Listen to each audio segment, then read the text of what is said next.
Hey guys, welcome back to my YouTube channel. In today's video, I'll be telling you how to enter referral codes on Temu app.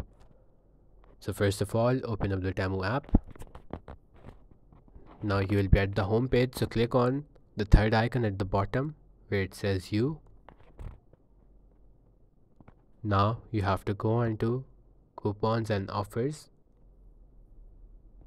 and over here you just have to type in your referral code. So basically all the codes that you have to type in, you can type in the coupons and offers code. This isn't just for the coupons and offers, it's for the referral codes as well.